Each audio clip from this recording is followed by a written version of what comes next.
Welcome everyone to the Suffolk Voice. I'm Ben Fountain, and right now we're in the 73 Tremont studio, and I'm here interviewing SGA Senator and also running for Vice President, Jeffrey Sear. Jeffrey, welcome to the studio first off. Thanks, Ben. I appreciate it. Not a problem. All right, let's just get right into it.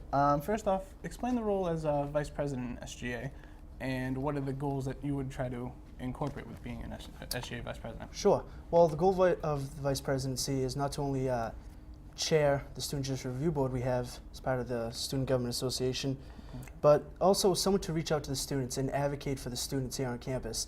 I feel like I'm best for that job because I know what it is to be a commuter student here, and we make up most of the population here on campus. I hold a full-time job.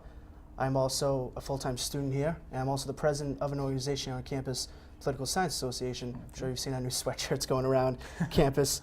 But I also know how hard it is to pay for college as well, and that's why I believe I'm most suited to represent the students here, because I am just like everyone else, like you and everyone else here as well on campus. I want to make a lasting impression, not just for the current students here, but for the prospective students as well, for this university as well. All right, now just to continue on that, you said you have a full-time job and you're head of a group. Do you think that's being a lot on your plate, being the Vice President? Sometimes it is, but at the end of the day, it comes down to serving the students here of Suffolk. Okay. And that's why I'm running for the position of Vice President. Okay. You've talked somewhat about having transparency in SGA. You say that there's not enough, especially with the Student Judicial Review Board that you just talked about. Explain what you mean and how you would change that. Sure. Well, the transparency, I felt like I've been a senator now for a year and a half, and I have not seen the transparency in the student government.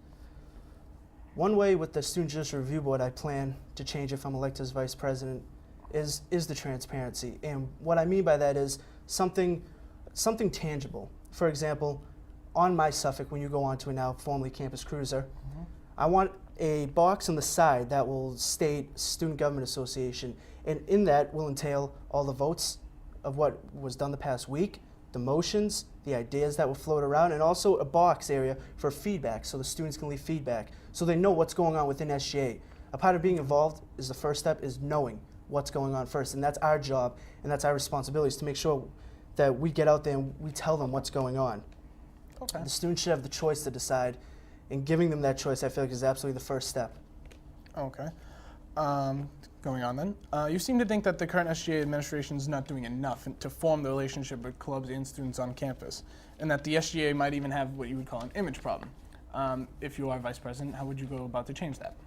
Well, I heard a great quote actually from a student here that currently attends, and she said, "The only people that care about SGA is the people that are in SGA." The role for the Vice Presidency for me is to be a voice for the students. I have not seen it this year with the current Vice President or with the administration as a whole right now. Okay. I feel like they have lost touch with reality, with the students, and I feel like that's a problem that needs to be addressed as soon as possible. Okay. And I think a first step in the right direction would be me serving as the new Vice President for this university.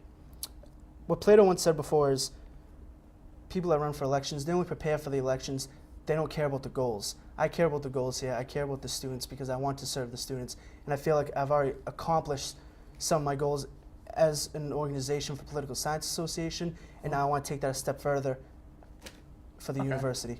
Just to expand on that idea a bit, what in particular would you change to help make SGA seem more approachable and make it feel like it's a student group and not a student government? Exactly.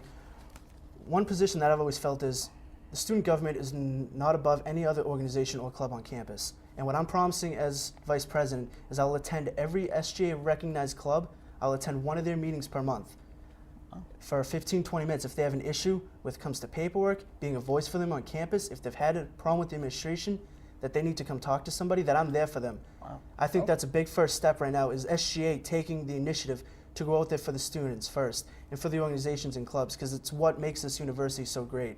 So I feel like me coming out there to them first will be the first step, I believe, in fixing the transparency and the image I feel that we have in SGA. Okay, wow, that's very good. As a community student and also SGA Senator, you said that you'd favor a walk-along program at night, but also that you'd also suggested a shuttle bus program, if I'm not mistaken, but that may be a little expensive.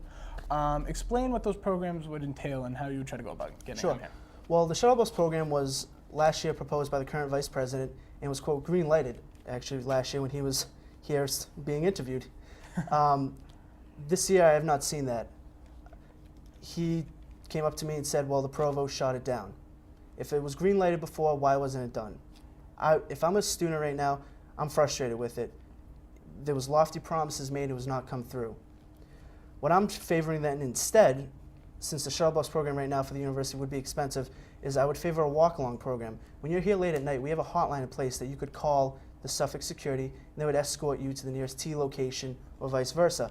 What I'm also proposing is that at night, when it's between the hours of 6 to 10, when community students have night classes as well, is the Suffolk security would escort you to the Beacon Hill area that we have around campus and the north end, and to the NESED building where students take classes at night that are majors in art and design, and also north and south stations for the students that obviously commute from home and stuff like I do. I commute from home, so I go to South Station. So I feel like a walk-along program would not be too costly for the university at this point, and that would be immediate action that could be taken right now next semester. All right, well, that sounds like a very good idea. Hopefully that will come out. And lastly, you've also mentioned before that you wanted to increase the number of intramural sports on here. In Suffolk, it has very few intramural sports. How would you go about implementing that as well? Well, I feel that the intramural sports would be important for this campus, and this is where it comes into the idea of the student center. Okay. We've had this project floated around, but past years the proposal was made, and this needs to be carried through. I feel that the construction of the student center would be a real selling factor for this university, for the students that would come here. I feel that the student center would increase awareness on campus. It would end the hangout in the library that we have right now with many students because there's no place to go. Okay. There needs to be real legwork started with the student center, and if I am the vice president, that legwork will be accomplished, and it will be the stepping stone so that this project can be accomplished and met on a timely manner. Alrighty, and just to follow up on that, would this affect any of the budgets that clubs have, or would this be something, a separate entity? No, this would be a separate entity, the student center. This would be actually an area for the students, for all the organizations to be together, so that we wouldn't have organizations in the Sawyer building and the Donahue building. They'd be together under one roof, along with the student center as a whole, with cafeteria, a function room, also gym. We'd like to update the gymnasium as well. This is a huge goal, and this is my main goal. Obviously, it would not be done in 1 year, Right. but if the legwork is started and real progress is made, this can be easily accomplished within a feasible time. All right, well, that's all the questions I have for you right now, Jeff. It's great talking to you. Absolutely. Thank you, All Ben. right. Well, for those that are interested in voting for Jeffrey Sear and other candidates, you can go to SU Connect on March 8th through the 10th and place your votes there. I'm Ben Fountain for the Suffolk Voice. Have a great day.